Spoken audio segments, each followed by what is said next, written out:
Alberto, estás ahí, ya te vi. Tienes que aceptar la invitación que te envíe. Ya, Hola, Alberto. qué horror esto. Que horror la tecnología, diría sábado. Qué horror, sí. Sí. Sí, sí. Recuerdo una entrevista donde él decía, no, decía, yo soy una especie de dinosaurio, decía. Y tenía un poco cara de dinosaurio, entonces le venía bien. Oye, Alberto, pero hablamos. Te hiciste un Instagram especialmente para unirte hoy. Y tuve que usar el de mi señora igual, ¿viste? Sí, pues, sí, po. Es que Menos mal que yo seguía a la Claudia. es que yo no uso mi teléfono para estas cosas, porque mi teléfono no sirve para esas cosas. No. Y hay que decir que Entonces, hace 2 o 3 años usabas uno aún peor. sí, no, mucho peor, pero este está logrando equipararse, al menos en términos relativos a la época. Así que, Ya. oye, estuve Oye, preparando toda la noche esto, así que por favor, es importante. sí, bueno, pero para dejarte con todo el tiempo, porque hay harta gente conectada y por supuesto todo el mundo te quiere escuchar a ti, vamos a decir que nos encontramos con Alberto Mayol, sociólogo, doctor en sociología de la Complutense de Madrid, vicedecano de la Facultad de Economía de la Universidad de Santiago, panelista, creador del programa La República de las Letras, que se transmite hace 10 años, ahora en mayo cumplen 10 años, por la Radio Ujú. Universidad de Chile, y impulsor de nuestra República de las Letras, que también ya está en su quinta temporada. Alberto, Fantástico. el túnel. Bueno, el túnel. Eh, Solo había un túnel, Oscuro y solitario, el mío. Me lo sé de memoria el el mío. libro, si no, no sé. Sí. A ver, lo debo haber leído, no, no miento si digo que llevo unas 80 veces. ¿Ya? No miento porque sobre Héroes y Tumbas, que es mucho más largo, me lo he leído 40. O sea, no. eh, y Abadón y el Exterminador son tres novelas las de Sábato. Abadón un poco menos, pero efectivamente es muy. Fue mi gran inicio en la literatura, además. Sábato fue el primero el primer escritor que me impresionó, me conmovió en términos de la juventud y poder conocer mucho además que leí sus ensayos, qué sé yo, la parte más intelectual, sus reflexiones también sobre él parte con su primer ensayo es Uno y el Universo, que es un ensayo que tiene que ver un poco, muy poquitito con la física, pero tiene que ver con este pensamiento que él trae desde la física, un doctor en física que trabajó en el laboratorio de Curie, que es un laboratorio importante, después trabajó en el MIT y que se retira para dedicarse a la escritura, que tiene mucho que ver con lo que pasa en el libro. Entonces voy a empezar a contar un poquito cuál es la lectura que hago del túnel. A ver, la historia del túnel se puede resumir, si uno quisiera decir como esos resúmenes de los libros que son terriblemente malos en realidad, pero bueno, porque es un resumen, entonces no se puede decir el libro en eso. Entonces, eh, es un femicidio, es la historia de un femicidio, por celos, de un amante que desespera cuando se da cuenta, o cuando cree, nunca sabemos si realmente es cierto, que podría ser que él no sea el único amante de su amante. Una cosa que cuando estás de amante debería ser muy normal, pero él considera muy impropio ser el amante y que ella quiera igual estar con su marido, ¿no? Le parece mal, y le parece mal que además hay un posible otro amante. Que aquí hay una cosa muy elegante, muy fina sobre la sociedad argentina, de la alta sociedad, porque el amante es primo de ella y es primo de su marido. Por tanto, ella también es pariente de su marido. ¿Ya? Eso es muy. Su marido que es ciego. Su marido que es un reciente ciego. Eso siempre es un dato importante en Sábato. No es lo mismo ser ciego que ser un ciego reciente. Entonces, después vamos a explicar por qué. Entonces tenemos a Juan Pablo Castel, el personaje principal, en este caso un pintor, cuando Sabato se retira de la ciencia, se dedica a escribir y a pintar. Él también era un pintor porque él tuvo su arraigo con el arte, vino por el lado de la pintura a través de su relación en Francia con los surrealistas, entre ellos el chileno Roberto Mar. Juan Pablo Castel, el pintor, María Iribarne, ¿no? Y La amante. la amante, ¿no? El oscuro y secreto objeto de su amor, Allende, el marido, y en algún momento emerge el primo de María y de Allende, que es Hunter. Ahora, aquí viene el punto entonces donde empezamos a entrar en la cosa interesante, digamos. Hasta aquí cualquier historia que podría estar en una llamada telefónica al Rumpi, cualquier cosa así. Para entender una obra, el mejor camino que yo sugiero es tratar de entender qué es lo que se intenta convertir de la historia puntual en una historia universal. Toda gran obra literaria está centrada en la idea de que una pequeña historia de una localidad, de un lugar, de un espacio, de ciertos personajes, de 3 personas, se transforma en una historia sobre la humanidad. Y en este punto es evidente que el asesinato no es el punto, sino que es una señal, un símbolo, un síntoma de otra cosa. Entonces, veamos, cosas básicas de una obra literaria. Toda obra literaria es un viaje, un paso de un estado a otro, la revelación, ¿ya? El paso a la esclavitud, el paso a la libertad. Castel se ha convertido en asesino, ese es el primer viaje que entendemos, primera línea del libro. ¿Ya? Primera línea. Bastará decir que es Juan Pablo Castel, el pintor que mató a María Iribarne. Así parte, con su confesión al tiro. Parte con el final, ¿ya? Que eso es siempre un desafío mayúsculo en la literatura, que cuando tú dices de inmediato lo que va a pasar y te la juegas a que la calidad de la historia es tal que le va a interesar a un lector, aunque tú hayas dicho ya al final. Parte con lo que dice la gente hoy día, un spoiler, ¿ya? Entonces, Castel se ha convertido en asesino, y él, que quería ser célebre como pintor, se convierte en una celebridad como asesino. Mató a una mujer de la alta sociedad argentina. Además hay otro viaje, el viaje del conocimiento del amor, de la pasión, de la locura, del frenesí, de este tipo que en solitario cree que de pronto está acompañado. Y ahí vamos a ir a ese tema después. ¿Qué otra cosa importante en cualquier obra? Los cambios en la suerte. Es decir, ¿qué pasó con en este caso, el amor, con tu deseo, con la trascendencia, con el miedo, con el horror, con la caída, con el crimen? O sea, esos son cambios en la suerte de los personajes. Pero ¿cuál es la autenticidad? Un tercer criterio. Uno siempre dice, bueno, ¿qué es lo verdadero de esta obra? ¿Qué es lo verdadero detrás del asesinato? ¿Qué significa? Y ahí lo interesante es que lo que está en juego no es la confesión del crimen, que parte haciéndola, sino que es la búsqueda de la comprensión de una segunda persona en el mundo.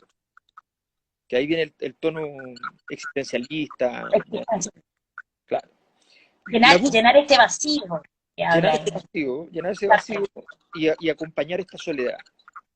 Ojalá una sola persona en el mundo, mucho más valioso que muchas personas, ojalá solo una persona en el mundo que pueda acompañarme en este camino. La búsqueda de un universal.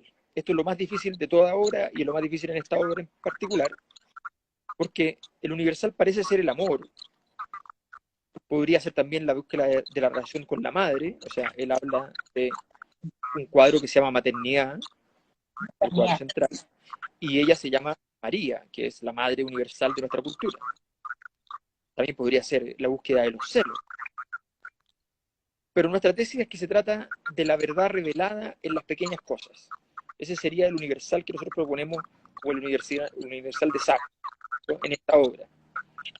El verdadero viaje de la obra es el paso del orgánico y estructurado. Soy un pintor racionalista, estructurado, arquitectónico, dicen los críticos, a un ser tempestuoso. Parte el libro, en la primera página hay una cita a un escritor, a un novelista muy de culto, muy de pequeño círculo, que es León Bloy, que es el emperador de la tempestad. El hombre que escribe sobre el horror, el tumulto, la incapacidad, la imposibilidad, en fin, esas cosas. Entonces, aquí cito un fragmento que me parece interesante respecto a este viaje. Dice: iba a salir corriendo cuando tuve una idea. Fui a la cocina, agarré un cuchillo grande y volví al taller. que poco quedaba de la vieja pintura de Juan Pablo Castel. Ya tendrán motivos para admirarse de esos imbéciles que me habían comparado a un arquitecto, como si un hombre pudiera cambiar de verdad. ¿Cuántos de esos imbéciles habían adivinado que debajo de mi arquitectura y de la cosa intelectual había un volcán a punto de estallar? Ninguno. Ya tendrán tiempo de sobra para ver estas columnas en pedazos, estas estatuas mutiladas, estas ruinas humeantes, estas escaleras infernales. Ahí estaban, como un museo de pesadillas. Bueno, la narración del túnel es una narración que como tal tiene ciertas características bien específicas. El libro comienza cuando ya todo ocurrió, solo queda la psicología de los hechos. En segundo lugar, Juan Pablo busca a esa persona que podría comprenderlo. Estamos frente a un artista que se ha hecho célebre por asesinato y que ha remecido a la sociedad argentina porque ha matado a una mujer de la alta sociedad. Pero Castel simplemente siente que mató a la única persona que lo había comprendido. Juan Pablo conoce a María cuando inaugura su muestra. Y en un cuadro que para él es muy significativo, Maternidad, nota que ella está mirando. Justo un pequeño recuadro que está arriba y a la izquierda. Las posiciones de los cuadros pueden significar cosas. En el caso de el que hizo mucho con eso fue Kandinsky. Estableció que todo el mapa de un cuadro tiene una energía particular. La energía de En su arriba y de texto, la izquierda. en su texto, lo espiritual en el arte, que es un Exactamente. imprescindible poner de Kandinsky. Exactamente. Bueno, el viaje ideal de Kandinsky es desde abajo a la izquierda hasta arriba a la derecha, como un gráfico que sube. Esto está en una posición que está lejos del ideal. ¿Ya? Eso ya es interesante. Ella está mirando el cuadro, y no solo mirando el cuadro, está mirando el recuadro, según él, cuando él la ve en la muestra. Está mirando el recuadro donde reside entonces la propia verdad de él. Deduce que ella lo ha comprendido a él. Y entonces él se aproxima y la saluda. Ella al reconocerlo huye. Él entiende o quiere entender que es porque ella ha visto una verdad incómoda. Y entonces siente que la necesita, porque ella sabe lo que él sabe. Nadie sabe lo que él sabe ni lo que ella sabe. Solo él sabe que ella sabe lo que él sabe. Conjetura. Conjetura. Aquí tú habías hablado un poco de su biografía, alcancé a escuchar algo. Él publicó este libro en el año 48, 5 años después de haberse retirado de la ciencia. Justo después de retirarse se había dedicado un tiempo a traductor de obras célebres de la física. Tradujo una gran obra muy importante que es la de Gamow, que es el que se le ocurre en los años 20 la idea de la radiación de fondo del universo. ¿Ya? O sea, que después del Big Bang queda como una especie de huella sonora, y hasta el día de hoy existe, está 3 grados por sobre el cero absoluto y que siempre es pareja en todo el universo. Es como el sonido de la explosión. Como ustedes se pueden ver, siempre Sábato está metido en esos temas que tienen que ver con los límites, con los horizontes de las cosas, de la comprensión humana en el fondo. Bueno, pero él fue en París mientras trabajaba en el laboratorio de Madame Curie, la clave de su conversión. Allí conoció a los surrealistas, conoció a Oscar Domínguez, a Roberto Mata, a otros surrealistas. Oscar Domínguez va a ser muy importante en su historia. Él se duele mucho cuando se suicida Oscar Domínguez. Bueno, Sábato. y Oscar Domínguez había un cuadro famoso de él que tiene un ojo perdido con una... y entonces ahí hay toda una historia sobre la pérdida de ese ojo, qué sé yo. Entonces, todo eso viene relatado después con el tema de los ciegos, además, fuertemente en la ciencia. Cuando abandona la ciencia, lo primero que hace es tomar contacto con la influyente revista Sur, emblema del modernismo latinoamericano. Hizo una influencia más bien borgiana, con Victoria Ocampo a cargo de la revista. Comienza ya a escribir al mismo tiempo que comienza a pintar. La novela esta, El túnel, es rechazada en todas las editoriales que él va, sin excepción. Y entonces la termina publicando en la revista Sur. Así comenzará Sábato un viaje muy breve en términos de cantidad de obras y muy largo en tiempo y cantidad de trabajo, porque él hará solo 3 novelas, 3 obras narrativas que son entonces, El túnel, sobre héroes y tumbas y Abaddon el exterminador. Su viaje va a comenzar primero con un ensayo, Uno y el universo, y terminará en la resistencia. ¿Por qué hago esta pausa intermedia? Porque ambas obras son una gran reflexión sobre la soledad. Dice Sábato en la Resistencia, la vida es abierta por naturaleza, aun en quienes la barrera que han levantado en torno a lo propio pareciera ser más oscura que una mazmorra. El latido de la vida exige un intersticio, apenas el espacio que necesita un latido para seguir viviendo, y a través de él puede colarse la plenitud de un encuentro, como las grandes mareas pueden filtrarse aún en las represas más fortificadas. O una enfermedad puede ser la apertura o el desborde de un milagro cualquiera de la vida, una persona que nos ame a pesar de nuestra cerrazón, o como una gota que golpeara incesantemente contra los altos muros. Y entonces la persona que estaba más sola y cerrada puede ser ella misma la más capacitada por haber sido quien soportó largo tiempo esta grave carencia. ¿Qué es lo que dice en el túnel respecto a esto mismo? María le pregunta, ¿qué vas a hacer, Juan Pablo? Poniendo mi mano izquierda sobre sus cabellos, le respondí, dice el texto, tengo que matarte, María. Matarte, María. Me has Me has dejado dejado sola. eso. Entonces, llorando, le clavé el cuchillo en el pecho. Pero, entonces, ¿es el tema de Sábato realmente la soledad del ser humano? La verdad es que detrás de aquello está el problema del conocimiento, pero no de la ciencia, de la cual se retira. El problema es la comprensión del alma. Sábato sigue las tesis medievales de un alma presa en el cuerpo que debe liberarse. Siempre lo repito, incluso en su premiación del premio Cervantes, él lo menciona. Para Sábato la clave está en el cuadro de Castel. Cito el relato de Sábato sobre su cuadro, Maternidad, el cuadro de Castel, me refiero. Entonces dice, como dicen los críticos en su insoportable dialecto, era sólido, estaba bien arquitecturado. Tenía, en fin, los atributos que esos charlatanes encontraban siempre en mis telas, incluyendo cierta cosa profundamente intelectual. Pero arriba, a la izquierda, a través de una ventanita, se veía una escena pequeña y remota, una playa solitaria y una mujer que miraba el mar. Era una mujer que miraba como esperando algo, quizá algún llamado apagado y distante. La escena sugería, en mi opinión, una soledad ansiosa y absoluta. Nadie se fijó en esta escena. Pasaban la mirada por encima como por algo secundario, probablemente decorativo, con excepción de una sola persona. Nadie pareció comprender que esa escena constituía algo esencial. Una muchacha desconocida estuvo mucho tiempo delante de mi cuadro, sin dar importancia en apariencia a la gran mujer en primer plano, la mujer que miraba jugar al niño. En cambio, miró fijamente la escena de la ventana y mientras lo hacía tuve la seguridad de que estaba aislada del mundo entero. No vio ni vio a la gente que pasaba o se detenía frente a mi tela. La observé todo el tiempo con ansiedad y luego desapareció en la multitud. El relato es un desvarío, si uno lo mira así como, digamos, objetivos. Sin embargo, es cierto. Esto es lo interesante. Otro rasgo de la obra de Sábato es que la verdad siempre adopta formas inusuales. Por eso él se retira a la ciencia, porque la verdad de la ciencia es una verdad usual, aceptada, arquitecturada. Él señala muchas veces en sus obras posteriores, que son más místicas, que la divinidad se manifiesta de maneras muy curiosas, a partir de seres cuya falta de seriedad puede permitir que el mensaje sagrado se diga pero no se entienda, por ejemplo, o a partir de gente muy absurda o gente que no tiene mucha inteligencia. Lo relevante es que el desvarío llega al máximo cuando Castel encuentra en la calle a María y le habla. Usted se sonroja, le dice, porque me ha reconocido. Y usted cree que esto es una casualidad, pero no es una casualidad, porque no hay casualidades. He pensado en usted varios meses. Hoy la encontré por la calle y la seguí. Tengo algo importante que preguntarle. Algo referente a la ventanita, ¿comprende?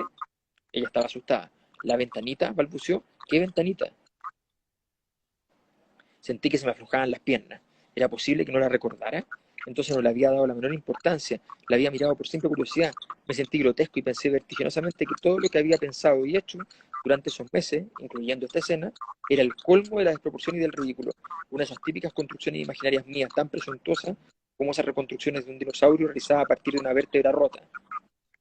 Crítica a la ciencia. La muchacha estaba próxima al llanto.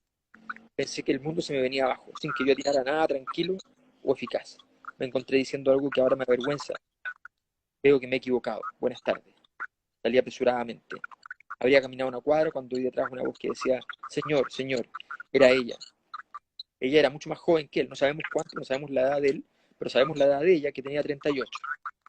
que me había Él, seguido. Juan Pablo Castel tenía 38. No, ella, Sí, ¿sí? él. Sí. Ah, pues, Él supone que ella tiene 26 años, pero en realidad después cuando se relaciona más que vive en esta permanente conjetura y delirio, pero él sí tiene 38 años. ya, es él que tiene, ya, se me había olvidado esa parte. Ahí está, perdón, veo que me he equivocado. Buenas tardes, entonces, señor, era ella que me había seguido sin animarse a detenerme. Ahí estaba y no sabía cómo justificar lo que había pasado. Perdone mi estupidez, me dijo. Estaba tan asustada. El mundo había sido, hacía unos instantes, un caos de objetos y seres inútiles. Sentí que volvía a rehacer y a obedecer a un orden. Le escuché mudo. No advertí que usted preguntaba por la escena del cuadro. Entonces, ¿la recuerda? La recuerdo constantemente. Y ahí comienza el problema. Era verdad. Entonces, ¿qué es lo que pasa aquí? Viene la obsesión. Él quiere entonces que esa conexión primigenia, eso que ella encontró en el cuadro, que era él, tome forma, sea parte de su vida. Eh, pero no ocurría. No ocurría una vez, no ocurría otra, y cuando ocurría siempre era con la sombra de que no ocurría. Es decir, si algún momento era bellísimo, él sabía que estaba a la sombra de otras cosas. Y ella no paraba de darle señales y mensajes ambiguos respecto a la valía de él en su mundo. Lo hizo ir a ver a su marido para recibir un mensaje irrelevante, pero relevante, que decía que lo recordaba mucho a él, pero no iba a la ciudad a verlo a él, que iba a estar con el primo. O sea, una cosa terrible. Bueno, la hora del encuentro, Tito, había llegado, pero realmente los pasadizos se habían unido y nuestras almas se habían comunicado.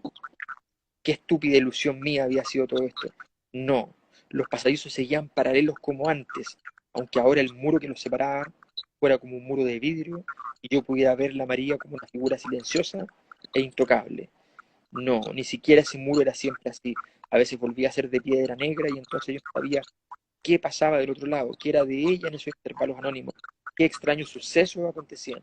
Hasta pensaba que en esos momentos su rostro cambiaba y que una mueca de burla lo deformaba, y que quizás había risas cruzadas con otro, que toda la historia de los pasadizos era una ridícula invención o creencia mía, y que en todo caso había un solo túnel, oscuro y solitario, el mío, el túnel en que había transcurrido mi infancia, mi juventud, toda mi vida.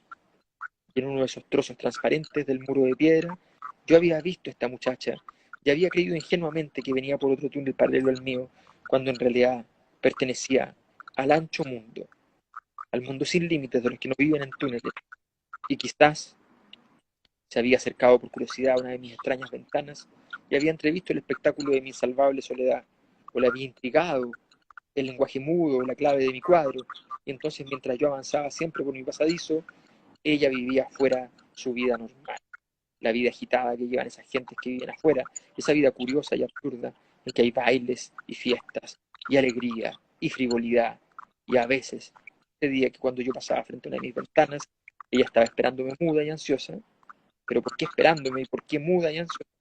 Pero a veces sucedía que ella no llegaba a tiempo, o se olvidaba.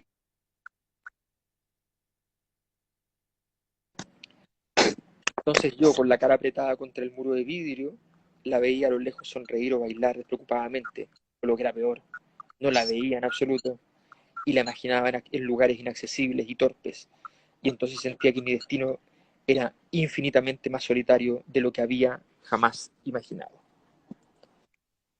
Bueno, esta es la escena donde él empieza ya el momento del asesinato propiamente tal. Él ha viajado en auto al campo, ella no está con él, quedó de reunirse con él en la Recoleta, era un famosísimo árbol gigante que hay en la Recoleta, en Buenos Aires, que era gigante el año 48 y que sigue siendo entonces más gigante hoy día. De hecho, le pusieron unos parantes para que no se caiga.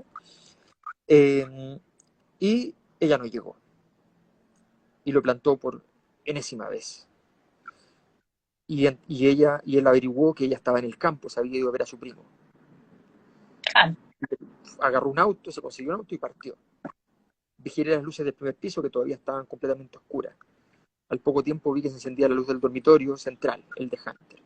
Hasta ese instante todo era normal. El dormitorio de Hunter estaba frente a la escalera y era lógico que fuera el primero en ser iluminado.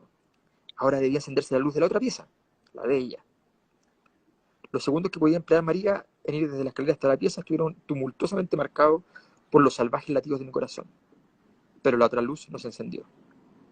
No tengo fuerzas para decir qué sensación de infinita soledad vació mi alma. Sentí como si el último barco que podía rescatarme de mi isla desierta pasara a lo lejos sin advertir mis señales de desamparo. Mi cuerpo se derrumbó lentamente como si le hubiera llegado la hora de la vejez. Bueno, y aquí entonces viene el último punto a destacar. La soledad solo se supera con el vínculo de las almas. Siempre está diciendo cosas así. Cada vez que María se aproximaba a mí en medio de otras personas, yo pensaba, entre este ser maravilloso y yo hay un vínculo secreto. Y luego advertía que ella había empezado a serme indispensable. Del mismo modo, y, y que cada vez disfrutaba menos las situaciones porque sentía cada vez más presente la soledad que iba a sentir después, cuando yo no estuviera con ella. Eh, del mismo modo, cuando alguien se está muriendo de hambre, acepta cualquier cosa, para luego, una vez que lo más urgente ha sido satisfecho, empezar a quejarse crecientemente de los defectos e inconvenientes del ofrecido. En la casa de campo, por ejemplo, él la fue a ver una vez y se fueron a pasear hacia la casa de campo que queda además en el mar. O sea, fantástico, campo y mar. ¿Ya? Muy millonarios argentinos, digamos.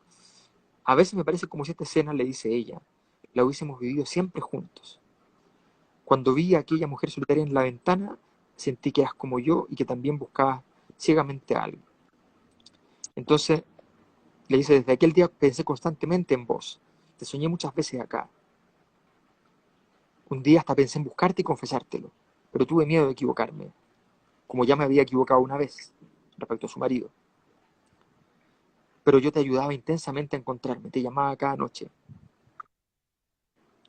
Y cuando hubiste dolorido por lo que creías una equivocación, yo corrí detrás como una loca. Después vinieron aquellos instantes en la Plaza San Martín, en que creías necesario explicarme cosas, mientras ya trataba de desorientarte. Bueno, aquí ella le confiesa entonces que la conexión sí existe, y esto es lo más desesperante para él. Este momento es el más maravilloso y el más espantoso porque plantea la promesa. Sentía que ese momento mágico, dice, no se volvería a repetir nunca. Nunca más, dijo, nunca más. Nótese, Nunca más es el libro que él escribió como el informe RETIC de Chile, es el informe Sábato para Argentina, En a Argentina. los derechos humanos. Eh, Pensé, mientras empecé a experimentar el vértigo del acantilado y a pensar qué fácil sería arrastrarla al abismo conmigo. Bueno, la forma de conquistar la verdad entonces en Sábato está en que la verdad no está en los hechos, no está en la empiria. Alguna vez, revisando libros que yo heredé de mi abuelo, había un libro sobre una revista de ocultismo. Habían varias, de hecho. Y en una de ellas estoy hojeando y aparece Sábato, un artículo de Sábato en esa revista, ¿ya? Donde él señalaba su teoría sobre el universo desde el punto de vista del ocultismo. Lo único importante está en los sueños de la noche, no en los sueños de las personas, no en las fantasías de lo que creemos que vamos a hacer o nada, no, lo que sueñas en la noche, el único momento verdadero. Y un Dios, un Dios no bueno, quizás tampoco malo, pero no bueno, es lo único que está allí. Y quizás los sueños nos llevan al infierno, dice él. Y siempre estamos en presencia solamente del príncipe de las tinieblas. De ahí su última novela, Abadón el Exterminador, que es el ángel del abismo, en el Apocalipsis. De hecho, hay una cita a ese libro en mi último libro, en el epígrafe inicial. Bueno, para él los artistas juegan en el mundo demoníaco del sueño, del misterio, la inspiración, el viaje arcaico a los mitos. Refieren a la roca permanente, porque los sueños no progresan. Los atributos últimos del ser humano no sufren las vicisitudes de la historia. La historia en esto hay un platonismo, o sea, la historia es una apariencia, no es la verdad. La verdad del universo es inmutable y la verdad del ser humano es inmutable. Y el gran dilema entonces es respecto a esta verdad. ¿Quién es el ciego? ¿El mundo, Hunter o Castell? Ese es el dilema de la obra. Él dice lo siguiente. Cuando él está terminando el libro dice, me he apartado de mi camino, pero es por mi maldita costumbre de querer justificar cada uno de mis actos. Bueno, dice, tendría mucho que decir acerca de este asunto de las exposiciones, las pinturas, las habladurías de los colegas, la ceguera del público, la imbecilidad de los encargados de preparar el salón. Felizmente ya todo esto no me interesa. Entonces, lo único que valió la pena de todo eso fue encontrarla a ella en una exposición. Entonces, ahora fíjense en las metáforas. Castell es un túnel. Él no sabe si es el mundo ancho, un túnel paralelo, que después lo descarta, o un laberinto. También menciona a María como un laberinto porque ella se lo dice. Mi cabeza es un laberinto oscuro. A veces hay como relámpagos que iluminan algunos corredores. Nunca termino de saber por qué hago ciertas cosas. Bueno, antes de matarla, él corre a la casa del marido y le dice, vengo, no, perdón, luego de matarla, corre a la casa del marido, antes también, pero luego corre a la casa del marido y le dice, vengo de la estancia. María era la amante de Hunter. La cara de Allende se puso mortalmente rígida. Imbécil, gritó, con un odio helado. Usted es el imbécil. María era también mi amante y la amante de muchos otros. Sentí un horrendo placer, mientras el ciego de pie parecía de piedra. Sí, yo lo engañaba a usted y ella nos engañaba a todos. Pero ya ahora no podré engañar a nadie, ¿comprende? A nadie. Insensato, aulló el ciego, Exacto. con una voz de fiera, y corrió hacia mí con unas manos que parecían garras. Me hice a un lado y tropezó contra una mesita, cayéndose. Con gran rapidez se incorporó y me persiguió por toda la sala, tropezando con sillas y muebles. Gritaba siempre insensato. Escapé a la calle por la escalera después de derribar al mucamo que quiso interponerse. Me poseía el odio, el desprecio y la compasión. Cuando me entregué en la comisaría eran casi las 6. A través de la ventanita de mi calabozo vi cómo nacía un nuevo día, con un cielo ya sin nubes. Pensé que muchos hombres y mujeres comenzarían a despertarse y luego tomarían el desayuno y leerían el diario, irían a la oficina o darían de comer a los chicos o al gato, o comentarían el film de la noche anterior. Este es un párrafo muy parecido a un párrafo de La peste de Camus. Sentí que una caverna negra se iba agrandando dentro de mi cuerpo. Y al final, en estos meses de encierro, he intentado muchas veces razonar la última palabra del ciego, la palabra insensato. Exacto. Un cansancio muy grande, o quizás un oscuro instinto me lo impide. Algún día tal vez logre hacerlo y entonces analizaré también los motivos que pudo haber tenido Allende para suicidarse. Al menos puedo pintar, aunque sospecho que los médicos se ríen a mi espalda, como sospecho que se rieron durante el proceso cuando mencioné la escena de la ventana. Se refiere al proceso judicial, naturalmente. Solo existió un ser que entendía mi pintura.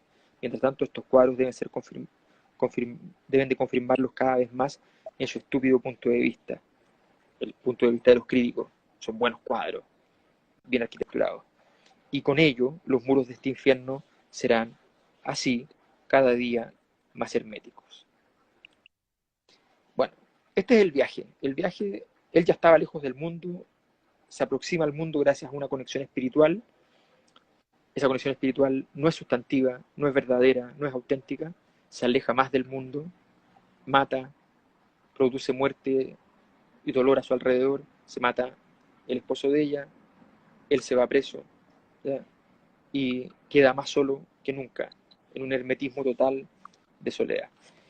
Este es básicamente el viaje y la obra de Sábato después se amplía a dos obras que obviamente no vamos a ver ahora, pero que son importantes porque están en continuidad. O sea, esta historia, que es una noticia de un diario, también va a partir con una noticia de un diario sobre héroes y tumbas, donde el protagonista de esa noticia va a citar la historia de Juan Pablo Castel y va a citar el problema del insensato del ciego y va a citar entonces todo aquello para referirse a su gran tesis, que es la idea de que sencillamente los ciegos gobiernan el mundo porque son los representantes de, el, de Satanás, que en realidad no es Satanás, que en realidad es Jehová.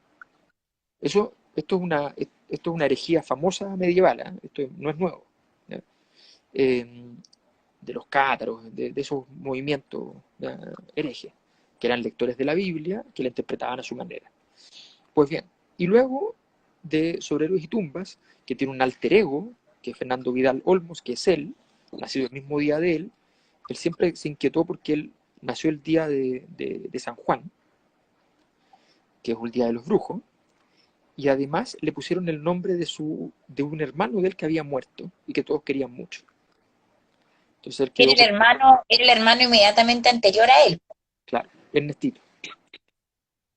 Eh, entonces aparece este niño, qué sé yo, y este personaje, que es su alter ego, después en Adonis Determinado se transforma literalmente en él.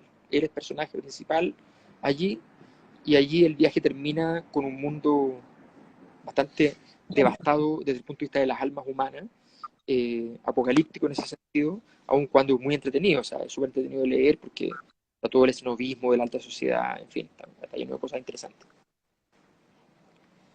Ese es el viaje. Wow. Oye, Alberto, pero tengo una pregunta que hacerte.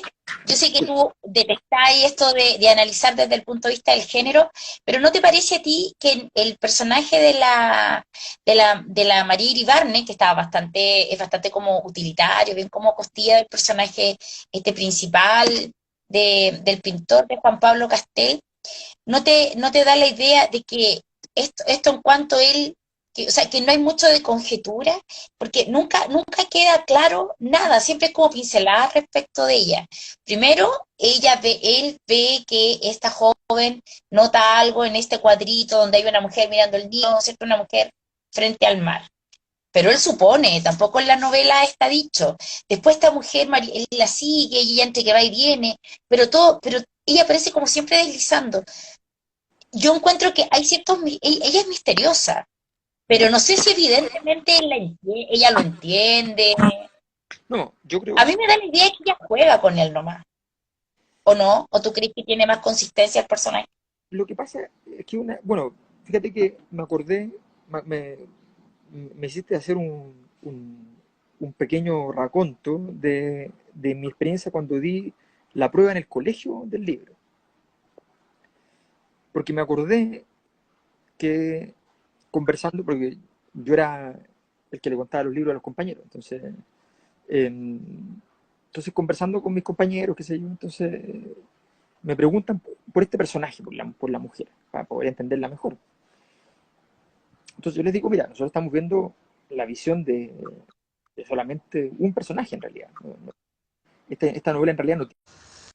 Oye, se terminó la hora, pero le vamos a avisar por acá al Alberto que nos quedamos con la inquietud de qué fue lo que le pasó en el colegio y el maravilloso personaje de la Marie Barne, que es esta mujer que es el objeto de amor de este pintor que termina asesinándola. Mientras el Alberto, ustedes saben que recién le costó. Allá, ahí te voy a invitar a Alberto de nuevo porque nos tiene que contar. Eh,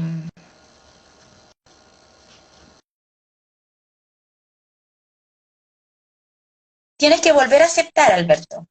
Ahí estoy. Eh, que ahora estaba ahí empezando nomás a contar qué era lo que le habéis dicho a tus compañeros respecto a la María Iribar. Claro, que en el fondo nosotros no podemos realmente decir nada de ese personaje desde el punto de vista de la comprensión de ese personaje. Todo el rato la mediación de un narrador que no es un narrador omnisciente, un narrador que es la persona en juego, una subjetividad. Protagonista nomás. Un Ulises de Joyce. Ahora, ¿qué es qué es lo que vemos? Lo único que uno sí puede decir, bueno, más o menos, es que supuestamente hay una conversación en la que ella le dice que efectivamente esa conexión existía. Pero esa conexión es evidente porque ella también parece ser muy clara en decirle que en el fondo ella no lo ama. Ella tuvo esa conexión, que puede ser una conexión casi cognoscitiva, ¿ya? Encontró ese vínculo, y está bien, pero él considera que ese vínculo es lo más sagrado del mundo, porque ese vínculo es él, y por tanto quiere que eso se mantenga, que sea lo más poderoso del mundo. Y ella no, ella está yendo la aventura con un gran pintor, muy interesante, muy complejo, ¿ya? Psicológicamente inestable, esas cosas, eh, la- esas cosas le han pasado muchas veces Alimentan la histeria. a mujeres de la alta sociedad, le han pasado muchas veces en la historia. El artista inestable que les gusta y les divierte salir con él, no solo les divierte en el sentido amplio, me refiero que les agrada, les parece bien, qué sé yo, es una aventura, ¿ya? Ella, claramente, su marido sabe que la pasión con su mujer no es lo más importante, y él simplemente la ama y quiere estar con ella, y no importa que sepa que ella va a ver al primo a la casa del campo, en fin, o sea, es evidente el fondo de la historia. Y el descubrimiento de él entonces es una ridiculez en ese sentido. Entonces, aquí está la efervescencia, la locura, la insanidad. Pero la gran pregunta que plantea la obra es la pregunta sabática por excelencia, si ese tumulto nubla la verdad o solo nubla la razón. Porque la imagen de Sábato que nos está planteando es la idea de que ese tumulto es una gran verdad en el fondo. Ahora, Sábato es un personaje muy complicado, muy complicado. Es un personaje que, que tomó diversas decisiones políticas en su vida, tomó diversas decisiones literarias en su vida. Eh, Su discurso del premio Príncipe de Asturias frente al rey de España no solo no es revolucionario, es completamente congratula a los reyes, ¿ya? Y al rey Juan Carlos, que venía justo de haber apoyado la transición democrática, por lo tanto estaba convertido un poquito en héroe de época. Pero bueno, pero igual, o sea, el tipo tenía esta pulsión muy fuerte de un cierto nivel de adaptación, pero al mismo tiempo siempre empezaba a deslizar este ideario de fondo, ¿ya? De un hombre que vivió toda su vida en el mismo lugar, en santos lugares, a la salida en la provincia de Buenos Aires, pero lejos de la ciudad, eh, y que simplemente, donde por supuesto iremos, tendremos que ir. ¿Llegaremos? Oye, nosotros sí, tenemos pasajes para mayo, creemos que ya no iremos con la Fran. Oye, además de las tres novelas, que son las tres novelas que él publicó, Soberos y Tumbas, oye, no está en el plan lector, pero sé que tú tenías desde anécdotas y Abadón el Exterminador, está este librito que se llama Antes del Fin, Sí, que es, que es el testamento político de Sábato, que para los que puedan rayar con la obra, pues ojalá lo leyeran. Oye, y ahí él cita un poco, en una parte cita a Artaud, y dice, no hay nadie que haya jamás escrito, pintado, esculpido, modelado, construido, inventado, a no ser para salir de su infierno. así es. Esa es ¿Te pasa, te pasa? es la doctrina sábado. Esa es la doctrina sábado con todas sus complejidades, con todas sus obsesiones. O sea, contra todas esas cosas él no luchó. Él las dejó, las alimentó y las dejó crecer. Y las transformó en literatura cuando pudo, en pintura cuando pudo. Y es allí son esos escritores que navegaron por un territorio muy peligroso, que es el territorio de dejar a tu inconsciente juguetear contigo. José Donoso, acá en Chile, Sábato en Argentina. No es, no es Borges, ¿ya? No es Cortázar, ¿ya? Que son grandes maestros de la articulación. Estilísticamente y todo, Sábato es un genio. La literatura de Sábato es poderosísima. Camus comentó, dijo sobre Sí, Túnel, dijo que le había dado envidia a leerla, que le habría gustado escribirla a él. O sea, no necesitas más, digamos, ¿no? Te puedes morir tranquilo. Pero no se murió tranquilo, ya. porque se quedó ciego. Y se quedó ciego habiendo escrito incluso el informe para ciegos, que Eh, es parte de la segunda novela de él. y que es una crítica insólita, Ah, bueno. muy poco políticamente correcta, ¿ya? A los ciegos. Entonces es una cosa impresionante. Y él queda ciego y bueno, y se dedica, estando ciego, se dedica a la pintura. Con lo poquito que veía, con las puras manchas que veía, trataba de pintar como una especie de resistencia. Maravilloso. Alberto querido, tú que siempre nos inspira en este camino literario, te queremos dejar invitado para, nosotros vamos a terminar, este es un ciclo que se llama Caminos al Espejo, que toma el nombre de un poema de la Pizarnik y que realizamos en conjunto con la Alianza Antofagasta, con Lester Crudo, que te estaba saludando recién. Ajá. Eh, bueno, y que tenemos un montón de asociados, la Dibujona, nuestro club de lectura rebelde, la República de las Letras, la Radio Universidad de Chile. Te queremos dejar invitado. El próximo jueves vamos a estar con Pedro Engel comentando Hojas de Sangre y el ciclo lo cerrará, pero antes de eso tú tienes que estar. Este ciclo, que va a terminar el Día del Libro, lo va a cerrar la Premio Nacional de Literatura 2018 y Amela El Mira, muy con, bien. con ella vamos a cerrar, vamos a hablar Hamlet, de pronto te podrías incorporar tú, o sea, tú, con la Diámela, Hamlet, Dios mío, tú, yo, Dios mío. Dios mío, Dios mío. Los problemas, obras edípicas por excelencia. Oye, Alberto, bueno, te voy a molestar después para que nos vengáis, porque la gente estaba siempre muy interesada en oírte. Claramente eres una de las personas que más sabe de literatura y de entrar en el análisis maravilloso que nos hiciste hoy día. Eso te dejamos invitado para que nos sigáis compartiendo. Muchas gracias. Y nos veremos. Bueno, yo voy a venir por estos días a Antofagasta. No todo se derrumbó, pero apenas nos recuperemos, te tendremos por acá para el relanzamiento del Big Bang, que es tu último ensayo. Apenas el universo vuelva a ser universo, porque significa, el universo significa que es un cosmos, que tiene orden. Pero mientras no tengamos orden, los relojes no importan, los aviones no salen, no hay nada de eso. ¿No? Estamos en un mundo bastante destructivo. Así que bueno, pero esperemos, esperemos. Ya querido, te mando abrazos, besos, cariño a la familia Bueno, y nosotros nos encontramos mañana donde la Connie va a comentar Harry Potter al mediodía. muy bien. Cariños, Alberto, y este chico, Caminos Sal- del Espejo. saludos, saludos para ustedes, saludos para la gente de la toma, para la Esther, Crudo, y bueno, para la Francisca. Y ya nos vemos. Pronto, pronto, pronto. Eso. Adiós.